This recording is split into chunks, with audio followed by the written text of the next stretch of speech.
कभी कभी सबसे बड़ा त्याग वही होता है जो दिखता नहीं, बस महसूस होता है। सुनिए एक माँ बेटी के रिश्ते की भावुक कहानी। मंगला। सुभद्रा कुमारी चौहान की कहानी, नूतन दीक्षित की जुबानी। आज मंगला चली गई, मेरा घर सूना हो गया। ठीक उसी तरह जैसे बच्चों के उड़ जाने के बाद पक्षी का घोंसला सूना हो जाता है। चिड़िया बच्चे तो पालती है, सर्दी गर्मी बरसात हर मौसम में बच्चे के लिए दाना पानी इकट्ठा करती है, तिल तिल कर अपने को मिटाती और बच्चे को बनाती है। बच्चों के पर फूटते हैं, वे बच्चों की उन्नति में खुश होती है, उन्हें उड़ना सिखाती है। परंतु जो ही डैने मजबूत होते हैं, बच्चे माँ का सहारा छोड़कर घोंसले से कुछ दूर तक अकेले भी उड़ते हैं। इस डाल से उस डाल पर, इस पेड़ से उस पेड़ पर। इस प्रकार एक दिन उड़ते उड़ते बच्चे उड़ जाते हैं। कहाँ, कौन बताए? सूने घोंसले में चिड़िया कैसे रहे? घोंसले के एक एक तिनके में बच्चों की याद समाई रहती है, जो एक दिन चिड़िया को घोंसला छोड़ देने के लिए मजबूर कर देती है। और चिड़िया, बेचारी चिड़िया, अपने बच्चों को ढूंढने के लिए खुद भी किसी और उड़ जाती है। रह जाता है तो सूना प्राणहीन घोंसला। उसे बच्चों के साथ साथ चिड़िया की भी याद आती है, और प्रतीक्षा करते करते कभी किसी हवा के झोंके से समझौता करके तिनके तिनके अलग होकर अलग अलग दिशाओं में वह भी अपनी चिड़िया और अपने बच्चों की खोज में उड़ जाता है। न जाने कब से यह क्रम चला आ रहा है और अनंत काल तक चलता रहेगा। सब चिड़ियों के बच्चे उड़ जाएंगे और सब चिड़िया उन्हें खोजने के लिए उनके बाद घोंसला सूना करके उड़ जाएंगी। पर बेटी को विदा करके माँ क्या करे? वह तो बेटी के साथ ससुराल नहीं जा सकती और न घर ही छोड़ सकती है। जिस घर की एक एक चीज में मंगला की याद समाई है, एक एक फूल पत्ती में वह दिखाई देती है, उसी घर में आज मंगला नहीं और मैं हूं। और फिर मंगला जैसी लड़की अनेक बार मेरे मुंह से निकला है। हे ईश्वर, हर एक माँ बाप को मंगला जैसी लड़की दे। वह तो केवल मेरी लड़की न थी, मेरी सब कुछ यही थी। मेरी माँ, मेरी गुरु, मेरी मित्र और इसके बाद भी मेरी बच्ची। आज भी वह उतनी ही बच्ची है, परंतु उसके साथ साथ ज्ञान और शिक्षा के ऊंचे स्तर पर पहुंचकर भी अभिमान उसे छू नहीं पाया है। वह अपनी परीक्षा के दिनों में भी घर का मेरा प्राय सभी काम करने के बाद पढ़ने बैठती, और आज मेरी मंगला चली गई है। ईश्वर उसे खुश रखे। मुझे ऐसा लगता है और बार बार मन में एक तूफान सा उठता है कि यह जो मंगला का बिछोह मुझे इतना खल रहा है, तो क्यों? इस बिछोह का सृजन तो मैंने अपने ही हाथों से किया है। मंगला तो विवाह की इच्छुक ही न थी। वह बार बार मुझसे यही कहती रही अपनी गोद से, तुम मुझे अलग न करो अम्मा। तुमने मुझे पढ़ा लिखा कर इतनी बड़ी बनाया है, तुमने अभी तक मेरे लिए कष्ट उठाया है, अब अपनी सेवा करने का अवसर दो। और मैं मंगला के विवाह के लिए बड़ी उत्सुक थी। अपनी बेटी को योग्य साथी के साथ विवाह करके निश्चिंत हो जाना चाहती थी। उस दिन जब बीए का रिजल्ट आया और मंगला पास हो गई अच्छे डिवीजन और अच्छे नंबरों के साथ, तो मुझे कितनी प्रसन्नता हुई। उस दिन मंगला एक मजदूरनी की बेटी स्वयं भी अपनी माँ के साथ मजदूरनी की तरह काम करने में कभी संकोच न करती फर्स्ट डिवीजन लेकर पास हुई। मैंने उसी खुशी में एक दिन मंगला से कहा, बेटी अब तुम बीए पास हो गई हो, अब मैं तुम्हारी शादी तय करना चाहती हूँ। कोई योग्य साथी तुम्हारे लिए खोज सकी तो मैं बिल्कुल निश्चित हो जाऊंगी। संतान के प्रति माँ बाप की जो जिम्मेदारी होती है वह पूरी हो जाए। उस दिन मंगला ने इस बात को मजाक समझा, किंतु इस चर्चा को गंभीर होते देखकर वह मुझसे बोली, अम्मा तुम मेरे विवाह की चिंता मत करो, मैं विवाह नहीं करना चाहती। यह तो जरूरी नहीं है कि सभी लड़कियां शादी करें। मैं तो तुम्हारे ही साथ रह के तुम्हारी ही सेवा करना चाहती हूँ। अभी तक तुमने कष्ट उठाया है अम्मा, अब मैं तुम्हारे लिए कुछ करूंगी। तुम्हें आराम से रखूंगी। जब मैं कुछ करने धरने के लायक हुई तब मैं विवाह करके कहीं चली जाना नहीं चाहती। एक माँ अपने बच्चे से अधिक क्या कुछ और चाहती है। सच, मेरा मातृत्व तो सफल हो गया। मैं एक योग्य संतान की माँ हूँ, इससे मुझे बड़ा संतोष मिला। इस बेटी से अलग होकर मुझसे भी न रहा जाएगा, यह मैं जानती थी। पर इसी बीच सुदर्शन से भी कई बार मिल चुकी थी। सच तो यह है कि सुदर्शन को भी प्यार करने लगी थी। सुदर्शन मेरी मंगला के लिए जितना अच्छा साथी बन सकेगा उतना अच्छा लड़का शायद ही मैं खोज सकूं। इसलिए चाहती थी मंगला यह विवाह स्वीकार कर ले। मैंने मंगला से कहा, बेटी, मेरा विश्वास है कि शादी तो तुम्हें करनी चाहिए। मैं सदा जीती न रहूंगी और तुम्हें तब एक साथी का अभाव खटकेगा।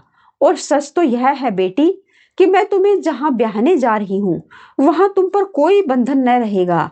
तुम जब चाहोगी तभी मेरे पास आ सकोगी। यहाँ रहना या ससुराल जाना तुम्हारी इच्छा पर रहेगा। बेटी ने लापरवाही से हंसकर जवाब दिया, यह सब अम्मा विवाह से पहले की बातें हैं। विवाह के बाद पुरुष पत्नी को अपनी संपत्ति समझने लगता है। पति चाहे जितना पढ़ा लिखा विद्वान हो, पब्लिक प्लेटफॉर्म पर खड़ा होकर स्त्री को समान अधिकार और स्वतंत्रता देने के विषय में चाहे जितनी लंबी लंबी स्पीचें झाड़े, पर घर के अंदर पैर रखते ही पुरुष पुरुष हो जाता है। स्त्री यदि उसकी इच्छाओं को अपनी इच्छा न बना ले, उसके इशारों पर आंख कान बंद करके न चले तो खैर नहीं। पास पड़ोस के घरों में, इन शिक्षित परिवारों में भी जो कुछ होता है वह जानती हो। यह सच जानबूझकर भी तुम क्यों चाहती हो माँ कि मैं विवाह कर लूं? फिर तुम मेरे स्वभाव को भी जानती हो। मैं किसी के इशारों पर आंख कान बंद करके नहीं चल सकती। मैं किसी की इच्छा को अपनी इच्छा नहीं बना सकती। सच बात यह है कि तुम्हें छोड़कर मुझसे कहीं जाया ही न जाएगा। तुम जिसके साथ मुझे ब्याहोगी वह मुझे अपने साथ जरूर ले जाना चाहेगा, अभी चाहे कुछ भी कहे। मैंने कहा, यह मैं समझती हूँ बेटी, पर सुदर्शन ऐसा नहीं करेगा। वह बहुत ही भला और नेक लड़का है। उसने मुझसे वादा किया है कि वह तुम्हारी इच्छा पर कभी अपनी इच्छाओं को न ला देगा। मंगला कुछ गंभीर होकर बोली, जो तुम चाहो माँ वह करो। मैंने जैसे सदा तुम्हारी बात मानी है उसी तरह तुम्हारी इस बात को भी मान लूंगी। परंतु मैं खुद तो शादी बिल्कुल नहीं करना चाहती। और मंगला चली गई मेरे लिए एक प्याला चाय तैयार करने। मैं बड़ी देर तक मंगला की बातों पर विचार करती रही। मेरी आंखों के सामने अतीत के न जाने कितने दुख चित्र खिंच गए। सोचा, नहीं, मंगला की इच्छा के विरुद्ध उसका विवाह न करूंगी। कल मैं सुदर्शन से साफ साफ कह दूंगी। वह धनी है, शिक्षित है, सुंदर है, विनयी है। उसके लिए लड़कियों की कमी न रहेगी। बहुत सी लड़कियां मिलेगी, मेरी मंगला मेरी ही रहेगी। दूसरे दिन वादे के अनुसार सुदर्शन आया। मैंने उसे प्यार से बैठाया। उसे देखते ही मेरा विवाह न करने का निश्चय कुछ हिल सा गया, परंतु मैं संभली। मैंने कहा, सुदर्शन, जैसा तुम जानते हो विवाह मैं खुद तो करना चाहती हूँ, पर मंगला विवाह के लिए तैयार नहीं है। मुझे छोड़कर जाने की कल्पना से भी वह सिहर उठती है और विवाह के बाद ससुराल उसे जाना ही पड़ेगा। यही कारण है कि वह विवाह नहीं करना चाहती। सुदर्शन का चेहरा उतर गया। वह बोला, ऐसी बात तो नहीं है कि विवाह के बाद उन्हें आपको छोड़कर जाना ही पड़ेगा। जाना न जाना तो उनकी इच्छा पर रहेगा। और वैसे तो विवाह के बाद भी वह चाहे तो आपके ही पास रह सकती है। मुझे कोई शिकायत न होगी। मैंने पूछा, तुम्हारी माँ को भी कुछ न तो कुछ लगेगा, वह भी रहने देंगी? सुदर्शन बोला, अम्मा मेरे किसी मामले में दखल नहीं देती। मैंने कहा, सुदर्शन, यह सब बात मैं मंगला से कह चुकी हूँ। वह कहती है कि ब्याह के पहले लोग दूसरे स्वर से बोलते हैं और विवाह के बाद उनका स्वर बदल जाता है। सुदर्शन कुछ हताश सा होकर बोला, वैसे आप लोग मुझ पर विश्वास ही न करें तो कोई चारा नहीं, पर मैं कहता हूँ कि जो कुछ कहता हूँ उस पर अमल करूंगा। आप यदि मेरी परीक्षा लेना चाहें तो मैं 20 साल तक केवल इस आशा पर रह सकता हूँ कि मंगला मुझसे विवाह करेगी, परंतु यह विवाह न हुआ तो मैं बहुत दुखी जरूर हो जाऊंगा। दुखी होने पर भी मुझसे कोई अपकार न होगा, मैं रास्ते से अलग हो जाऊंगा। और मेरा माँ का हृदय जो ठहरा, मैं द्रवित हो उठी। मैंने कहा, अब तुम्हें और कुछ कहने की जरूरत नहीं है। मैं प्रयत्न करूंगी तुम दुखी न होना और तुम्हें 20 साल तक ठहरने भी न दूंगी। सुदर्शन चला गया। दूसरी सुबह मंगला से चाय पीते पीते मैंने कहा, मंगला, मैं चाहती हूं कि तुम यह विवाह स्वीकार कर लो।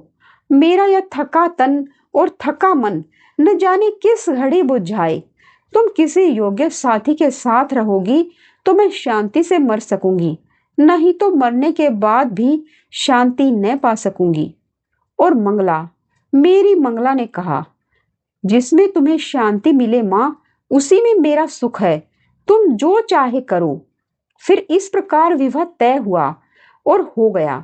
विवाह के समय मंगला ससुराल से 2-4 दिन में ही लौट आई थी और वह 2-3 दिन काम की अधिकता तथा मेहमानों की भीड़ भाड़ में कैसे निकल गई, कुछ जान ही नहीं पड़ा। पर आज तो यह सूना घर काट खाने को मुंह बाए खड़ा है। हर पेड़, हर पत्ती और हर फल, जिधर निगाह उठाती हूँ, हर जगह मंगला ही मंगला। मंगला के अतिरिक्त और कुछ सूझता ही नहीं। सोचती हूँ, यदि मैं भी चिड़िया होती तो अपनी मंगला की खोज में किसी तरफ उड़ जाती। आप सुन रहे थे सुभद्रा कुमारी चौहान की लिखी कहानी मंगला। अगर आपको ये कहानी पसंद आई तो वीडियो को लाइक करें और चैनल को सब्सक्राइब करें।